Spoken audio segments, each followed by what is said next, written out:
How's everybody doing today? Great.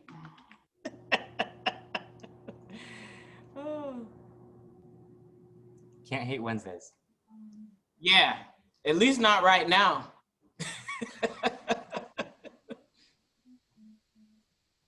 Now I know Danya said she was not going to be able to make it, and I know Mr. Thorne said he could not make it because of the construction meeting. And I want to make sure I'm giving everybody a chance to kind of get on in here. Who else was it that Megan? I know you have to leave, right? Not anymore. That meeting got rescheduled. Okay. Yeah, I'm here. All right. So it looks like this is all of us. Real quick, I'm Ms. Johnson, I'm Michelle. And for those of you who do not know, I am the Equity and Access Chair, and Ms. Scruggs is the current co-chair who assists me with this task. And if you had a chance to look at our notes from the previous year, you see we've had a lot going on. And we want to continue a lot of those efforts this year, and also maybe add some new ones. And we know it's going to be hard considering everything that we're going through, but we still want to make sure we do our part in providing equity and access to these students while they are home, and those who are in the building while they're on these two different schedules, right? The orange day and the blue day and everything like that. So I want to give our new members a chance, even if you're not new to the building, if you want to just share out who you are. I'll go. I'm Lachelle Graham for the new people in the building. And although I wasn't officially on the committee last year, I worked a lot with Michelle with the group. So I just decided, well, why not just officially be a member? So I'm one of the school counselors downstairs in room 121. Hello, I'm Master Ray Britt. I'm the new ROTC instructor upstairs, co-teaching with Colonel Remington. I picked this committee because I was doing something similar at my school back in Hawaii in relation to our local military populace as far as their dependent care. So it seemed like a great committee to become a part of. So thank you. I'll go. I'm Jillian Brown. I'm new from Morningside Middle, and I'm special ed. I'm Chris Epps. I'm science teacher. I came from Liberty Hill Academy, and I'm very happy to be here. I'm Amy Barbanel, and I am Mr. Hamilton's assistant down in room 709, and I'm very happy to be here as well. All right, did we get everybody? All right, welcome you guys. Mr. Britt, we're definitely gonna be picking your brain for some of those ideas that you said you were able to incorporate in your last school. So yeah, we wanna definitely find a way to bring your department into that. So I just wanna take a few minutes. I'm not gonna go through this entire document. There's no need for that. Everybody has access to it, and you can read through it. But I did change a few things. We definitely want to make sure we revisit our primary goal in school initiatives. And our primary goal is to support the charter goal number 3.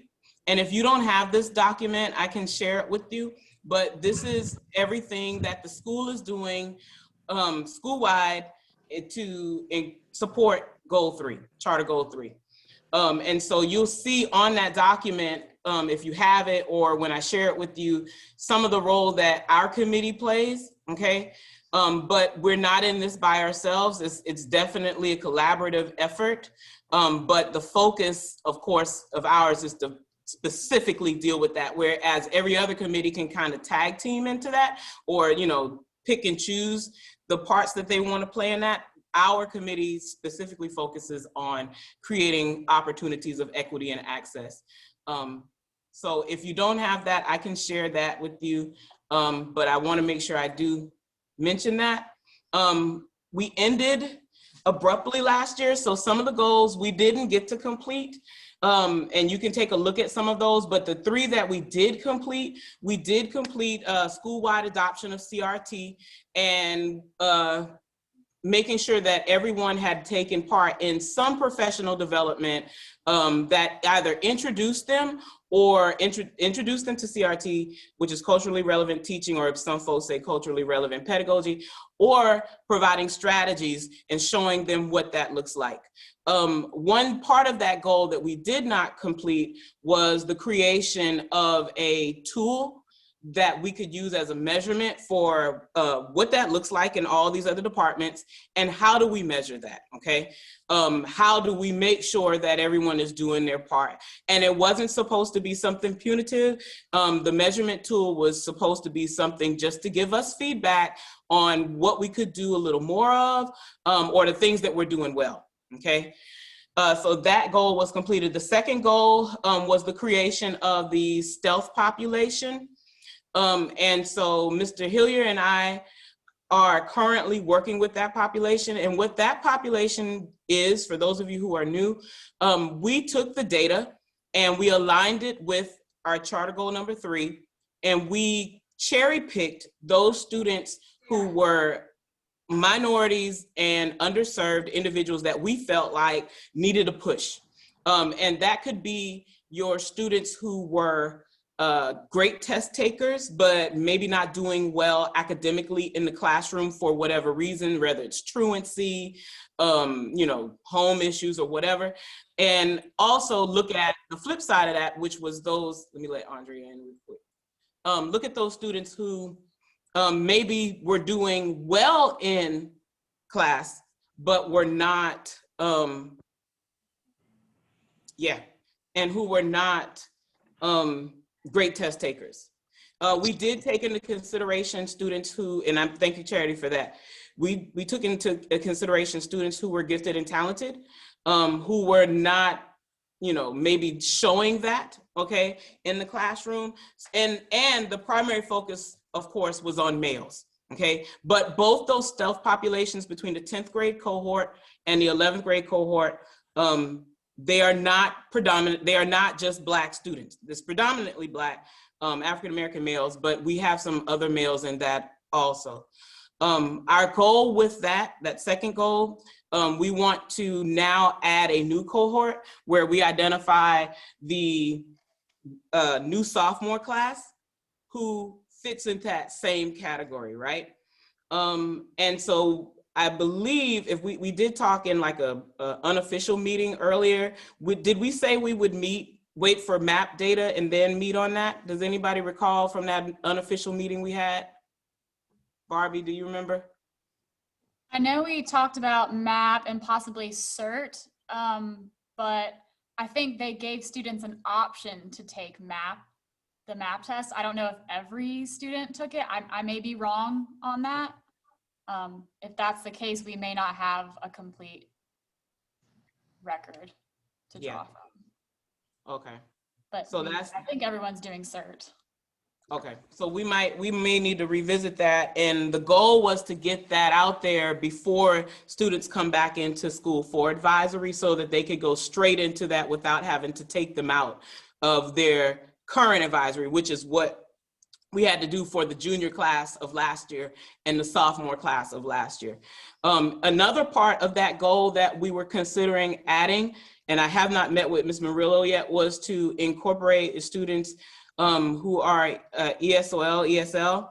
And Ms. Quinn, did you want to share that idea? Because that was your idea. You want to talk more about that? That was my idea this summer, that, and after looking at her list, I noticed that the students, remember that she had the list that was highlighted in red. They're going to be all grade levels, so that's going to be an issue. But we talked about having a 9th grade ESOL, ESOL advisory, just to really promote some togetherness, maybe reflect on some issues they're having, and just to kind of give them a really positive place for them to unite, and also to support them in this high stakes test that they have to take. And just, I just thought it would be a really cool place for them to celebrate their cultures. You know, I'm not assuming that everyone speaks Spanish like me. I'm not, because I have a student that's on their, goodness, he was in my piano class. And I know that he speaks, I believe, Farsi or Arabic. So I really, Bilal, he plays soccer. And so I just really thought it would be a cool place to celebrate the fact that, and not label them Esau. You know, it's not, you guys are the others. I wanted it to be an inclusive place. So I never heard back from Mr. Thorne. I emailed him about a week ago. I just don't know where we're at with that. So if we could add it to the list of things we want, I just think it could be a really cool thing. Mm-hmm. And I think that he was from the initial email that I sent out before we came back to work, just kind of gauging where everybody was on, you know, the committee. And I think he said that he was in agreement with it, but he did suggest that we talk to Ms. Murillo about it to make sure we get her input on, you know, what that should look like, how we can do that tactfully. So it doesn't become what you mentioned, right? We don't want to, we know that the purpose of advisory, as I was told this summer, is to give everybody a, you know, a neutral ground to kind of interact with each other and build communities. But the truth is, we know that advisory, although it might have been designed that way, wasn't really working well for those particular students and the children that fall in the stealth population. So for that, I will email Ms. Murillo and maybe we can schedule a meeting between the three of us, apart from the whole committee. And then we can share back with the committee what we discussed. Are you okay with us doing that? I put my reaction up on my screen. Party. Okay. I'm gonna let Ms. Richardson in. And Ms. just Murillo, so you can, Ms. Murillo had been out, but she should be back. She told me she's coming back on the 7th, so she should be back next week. okay, good. All right, so I need to probably just give her a little time and then reach out. Just answering emails. Okay, Yeah. okay. So I'll do that, and then we'll schedule, you know, time for us to chat and then see what she thinks about that. We do want her to know that our goal is to not, you know, is to help and not to harm. And so, but we want to do it the right way, and especially with sending out correspondence to parents, I want to make sure that we definitely are on the same page with what that letter to the parents should look like before we make that change. I'm gonna show you quickly, if I can find it. I know some of you might be trying to figure out, well, stealth population, all these goals. Can I Let say me one thing really ahead. quick? Mhm. You know, because our 10th, 11th, and 12th graders have been together for a whole year, it might not be a bad idea with this ESOL to start with the 9th grade, just because a 10th, 11th, and 12th grade has gotten some kind of like collective, you know, they love their advisory, they have got friends in there, they linked with their teacher already. We may want to consider just having one age group at a time.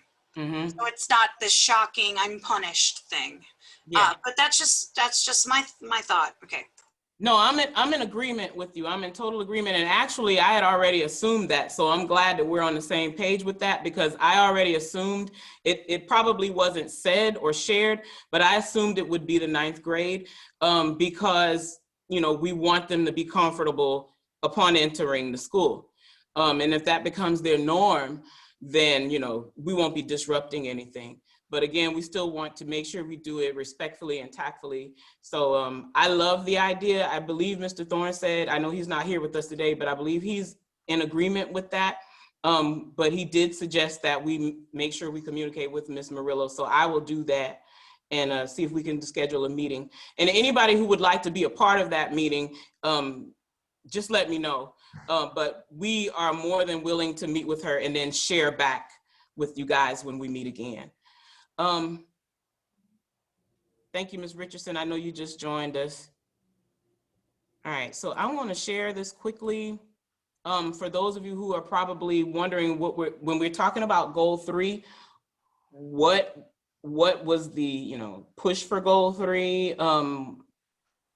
This document kind of shares what we were faced with, what we already had going for us, and how we could morph that into something where we can include more students and get the benefits of groups, of what groups like UBASA was benefiting from, right? And so the criteria for mentorship was identifying 2 or more deficits, such as attendance and discipline. Okay, we looked at the assessment like ACT, SAT, and end of course testing. Our priority was the juniors, sophomores, seniors, and then freshmen. Of course, the senior class is gone, so they would not have benefited anyway. So I'm glad we made that decision. And now the focus is on the freshman committee. And I'm going to give Coach Hillier a minute to share out, because with this section here, the criteria for mentorship, the 2 of us are working with that advisory right now, and hopefully Ms. Barbie, when we get that other group up and running. But Mr. Hillier met with, I believe her name was Ms. Crow, and I met with Ms. Crow afterward. But I'm gonna give Coach Hillier a chance to kind of share what she talked about with mentorship within the stealth population. So apart from the teachers, she would like to find a way to serve these populations of children with mentors from the community, such as business owners and things like that. Coach, do you mind sharing out that information? No, can everybody hear me okay? Yes. Because I'm actually on the football field. I was painting the football field, so I had to stop. We met with her and Darren Goss, who was another point of contact for our mentor program that we had initially started in March. We combined the homerooms, the 10th and 11th grade group, Ms. Johnson's and I, and we had Everett German, a local Comcast celebrity, I guess you say. He came in and was one of our lunchtime meetings, and so we were setting up other meetings like that when we got shut down.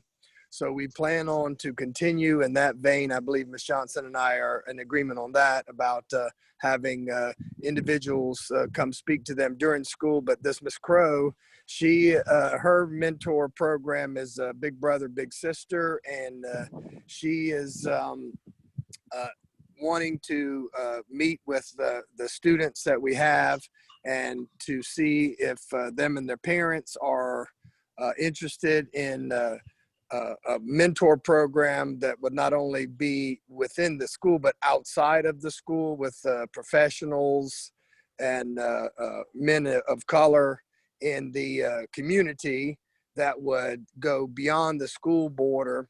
And from what she told me, and I had a good meeting with her. I think Ms. Johnson had a good meeting as well.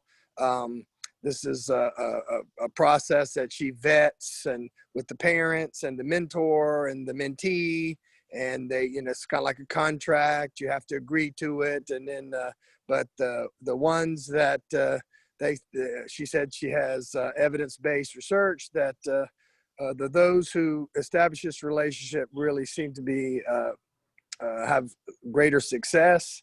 And so I'm all for that. We did talk about, the time. We need to be careful about arranging these things right after school. Some of these students have work. A lot of students that I had in my 10th grade advisor are athletes. So I said, there's opportunities to get them together, but we have to be careful about how we try to schedule, because they can't all do the same thing at the same time. But I thought it was a great initial meeting, and I hope we have a follow-up meeting here real soon once we get sort of back in the building. Ms. Johnson, is that kind of what you wanted to hear? Yeah, that's perfect. Perfect. Thank you. And so with that being said, again, I do want you just to pay attention to the tier, and that's for goal 2, that we accomplished last year, just to see what's the difference because we have so many things going on. If I look at the action plan, we have all this stuff that's happening. And then we get to our committee and we're like, okay, what are we creating? And we focused on those 3 goals. And that second goal is based upon this information. So when we talked about getting those groups together between the 10th grade, the 11th grade, the now rising 10th graders, and perhaps possibly the students that Ms. Murillo serves, they would fall into tier 3. And so we have our high performing students. They still, of course, need SEL and CRT. And you have your bubble kids, right? Those are the ones who usually meet the AVID criteria. And you might have heard Mrs. Ballard talk about that in the other meeting.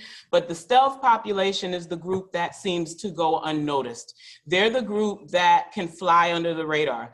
And they're also the group that we could possibly help to move, which moves our data, which fills our goal, or you know, makes goal 3 what it is over here, okay? I do wanna ask a couple more people to chime in. I'm gonna let you decide between Lisa and Charity. Charity, if you can, I would like for you to share out some of the collaborative things that we did across the board so that new members can see that there are several hats and roles they can play. And Lisa, I do want us to do more to include the SPED population. So if you could speak on that, either one of you can decide who wants to go first. I'll talk about Project Lit. Is that what you wanted me to talk about, that connection? Yeah. For the new people, we started Project Lit 2 years ago at JI, which is, it's obviously a reading initiative, but the goal is to get books in the hands of kids. Most of them focus on social justice themes, but then we do quarterly community meetings where parents, community members, we had one book where the chief of police came, and we have the kids in conversation with community members about social justice issues that affect our community. And so last year, our winter selection was Pride by E.B. Zaboy. I have it right here. You should read it. And the UBASA kids and Miss Johnson, of course, put on an HBCU college fair as part of our Project Lit event that month. And so we're working right now to see what this will look like this year, because we struggle to put on events that people can attend physically. So we might start brainstorming different events that we can do virtually. Obviously, we can do author chats and things like that, but I'm wondering how we might organize things like college fairs virtually, or anything. If you guys have ideas, please offer them up. But that's what we've done in the past, and now we're kind of reimagining what could this look like this year. And we've done some surveys, and it seems like everybody, community and students, are split on their comfort level. So some people are like, yes, we can do a socially distanced event in person, in the courtyard, things like that. And then some people are like, no, Zoom only. So we'll see. And if you guys have ideas on how we can kind of use literacy as a tool for equity and access, please bring them my way. All right, I'll go next. We have been looking at ways that we can support the special ed population so that they have less repetition in certain core classes. One of the things that we talked about was looking at the rising 8th grade and offering them a summer program in order to cover some of the gaps per se in learning that they have. One of the things we know is that these kids have a tendency to be what we refer to as the low flyers. They are in the bottom 25th percentile of the data that's collected typically. And, you know, much like there's been a lot of focus in education on the bubble kids, those kids that sit on the fence to get them over that hurdle. But this population, most of the strategies that have been applied have just been kind of all over the place. We have for 2 years in a row planned to do a summer program We have for 2 years in a row not been able to run a summer program. The first year was due to logistics. Last year was due to the Rona. So hopefully, as we walk away from the coronavirus, we will actually be able to implement so much of the planning. Ms. Johnson has just worked tirelessly to set up a curriculum and an agenda that these kids would get a meaningful experience. You know, one, focus on that relationship, capture that kid, get that kid in, let them know that high school is important. And then after you have that relationship, then you go, okay, let's fill in some gaps. And that was really the purpose behind the Summer Bridge program. And I do believe that if we are ever able to implement this program as it is developed by this committee, that we will actually see a significant increase in ninth graders within their ELA and their math coursework. And you know, the hope is that if we cover that gap and take some of those bottom 25th percentile quartile kids and move them to the bubble, get them on that fence, then at that point we can then move that stealth population, they can move into the stealth population, and then we can just keep working on staggering them up. But we know that kids who struggle are going to struggle even more so in high school. You're no longer going to get passed because you're too big to be in middle school. And so we have a lot of kids who the rubber meets the road in ninth grade, and they are ill prepared. SPED kids are even worse off than your average regular student. So my hope is that as we go through the rest of this year and COVID becomes less of a constraint, that we will either be able to run what we have planned, or we will find a way to modify what we planned. And we will find a way to get to these kids. Those of us that have worked in Title I, Title IV schools, we know relationships are where everything starts. And so capturing these kids and getting those adults that are meaningful to them, this is the reason for those advisories. This is the reason we have case managers for SPED kids. It's all about that relationship and giving them a reason to want to do well. So that's what I have. Thank you guys for sharing out. So that, for those of you who are just joining us this year, whether you're new to the building or not, just to give you that information between those three goals. And of course, we're a small part of that action plan for the school. Okay, so the main goal, of course, is the charter goal. But you could see under that, we're doing a lot. And so that is why it's a focus group. I believe that's why Ms. Spann, at the time when she asked for this group, that credit be offered, that renewal credit be offered, because we do a lot of meeting, not so much meeting, but, kind of juggling, I would say maybe. And then also putting in a lot of effort to make sure we accomplish those goals in order to support the charter goal and the students that charter goal is mentioning. So underneath here, and then I'm going to give anybody who would like to share out before we depart. Here's the question, because I feel like this is where we stopped. Not with our activities, but in terms of how do we measure, was creating that tool, right? That model. And I'm so glad, and I'm glad that it's a diverse group of us this year, because we have a science person, and we didn't have a science person last year. We have do we have a media center person? Okay, we don't. But I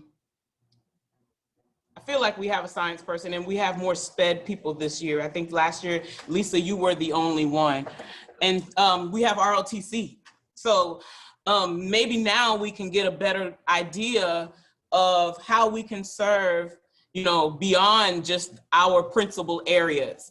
How can we use our expertise to make sure we are promoting equity and access throughout the school for these students? So we're tag teaming. So even if, what I'm doing, maybe it doesn't interest these children, or maybe they don't fit into the stealth population, what else can we do maybe with the sciences that we can promote equity and access for those students who gravitate towards the science department, to those students who are looking into military science and they're interested in a career in military? How can we introduce them to equity and access in that area? And then also with Ms. Barbanell's group, how can we make sure we incorporate equity and access for them as well? Because I do feel like we kind of, we didn't really touch on that.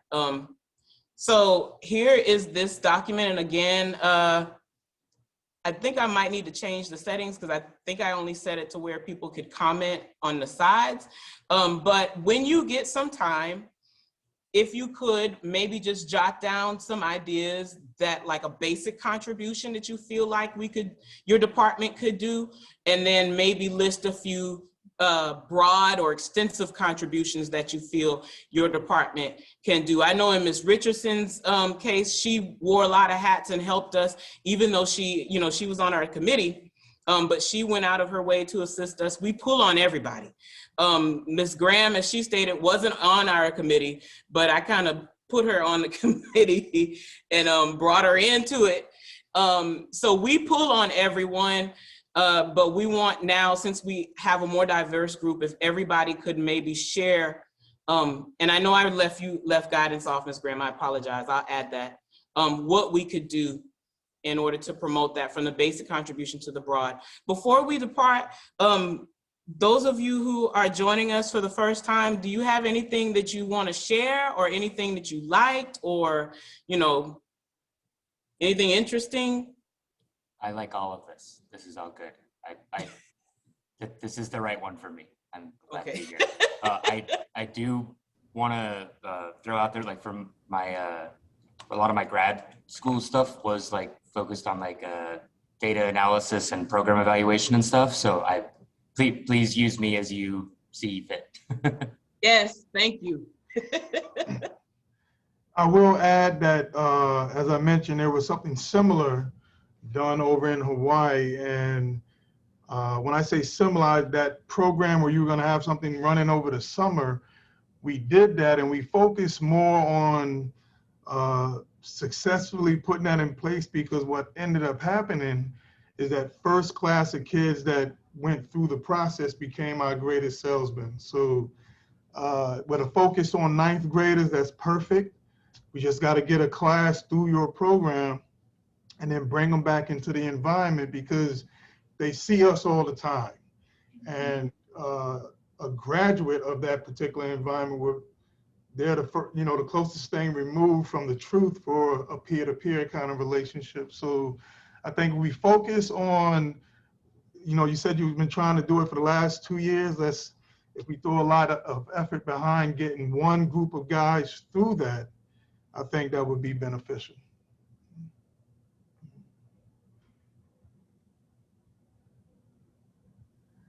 I have to agree with you, Mr. Britt. The only question I have for you is, why did you leave Hawaii?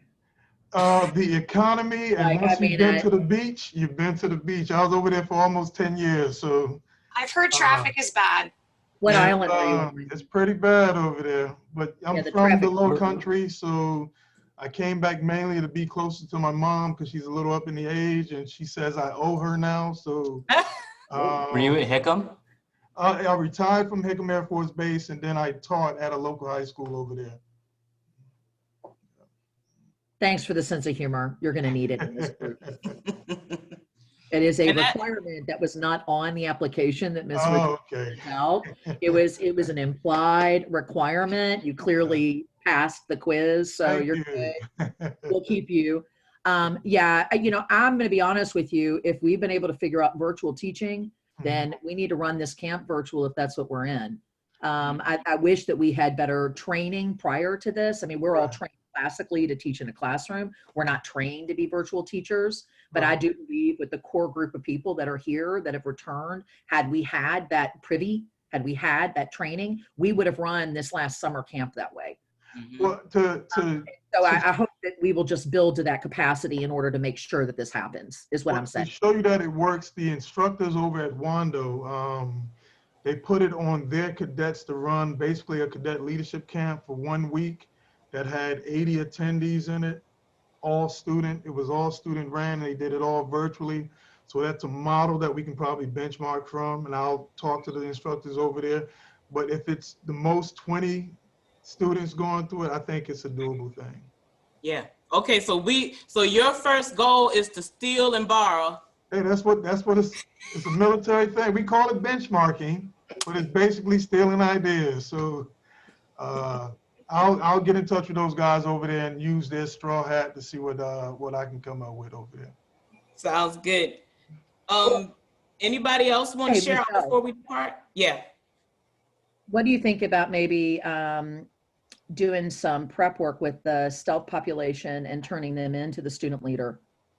And having them help us with this summer camp so that we have that bridge connection between the older student and the younger student.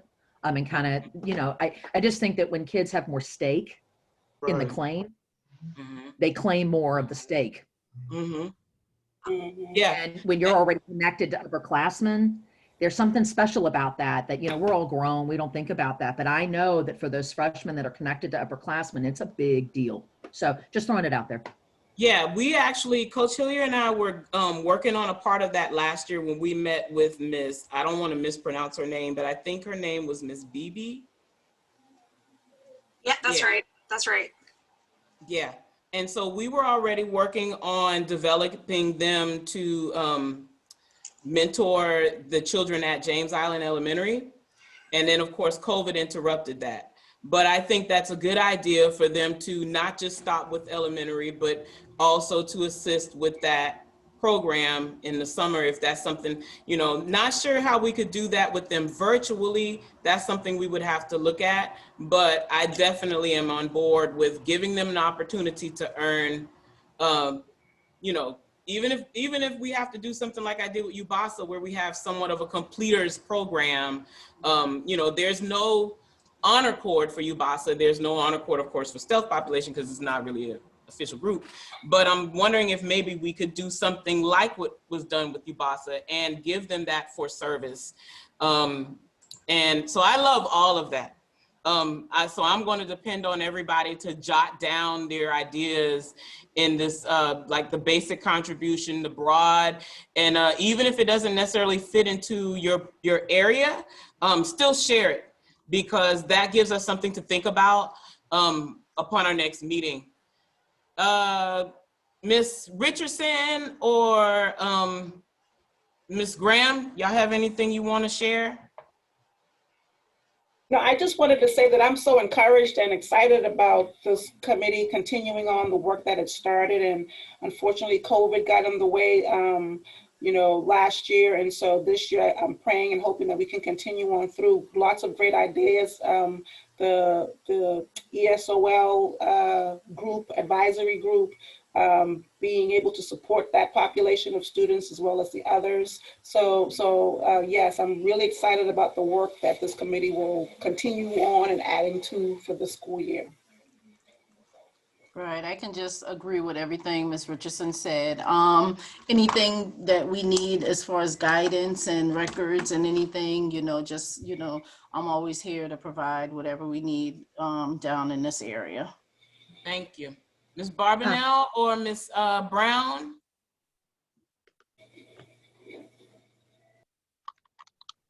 I am very excited to be a part of this. I want to kind of observe and see how to fit in and where my ideas can best be tailored. So, but I'm very excited. I've also coordinated mentoring groups before. I was the coordinator of a Project Girls Options, which was a teenage pregnancy prevention program in the middle schools, where we, with the Trident Urban League, so I was the program coordinator for that. So I have a lot of experience and know all the legal ramifications for mentor program. I've known Amy for about 10 years, and she's also a certified counselor. So she's that in a bag of chips. So I'm so happy you're here, Amy, because you're like, her heart's like so in the right place. Thank you.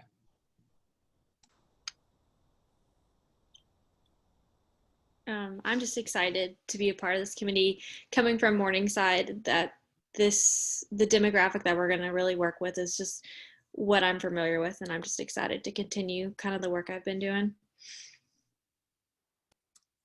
All right, y'all. Well, I'm not going to keep you. I'm Can I going to say one thing? Go ahead. I don't want to cut you off. I want to give you some props for the event that you did for UBASA last year. The tie tying ceremony is one of the most amazing things that I have seen occur in that building in the 6 years I've been there. Oh, thank you. And as somebody who came from Burke, that had every bit of the community in there, we had event after event after event for those kids. And this was the first, yeah, there it is. I love the way you brought in the men in the building and put them to task with the young men that we're educating and growing into adults.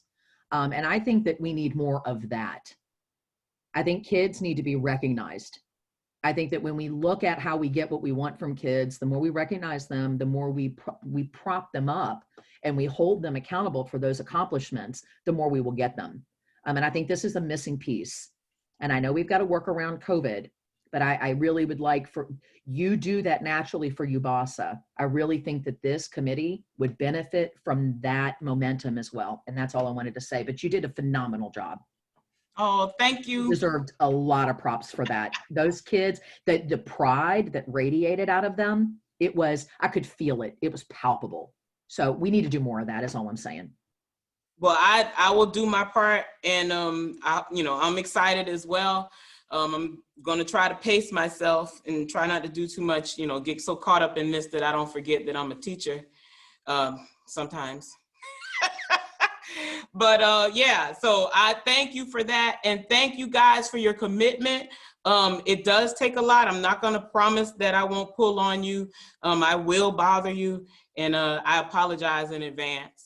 But I look forward to seeing what you put down on this discussion box, and that way we can share that. And of course, once I meet with or talk to Ms. Murillo, we'll have some information to bring back for you with that as well.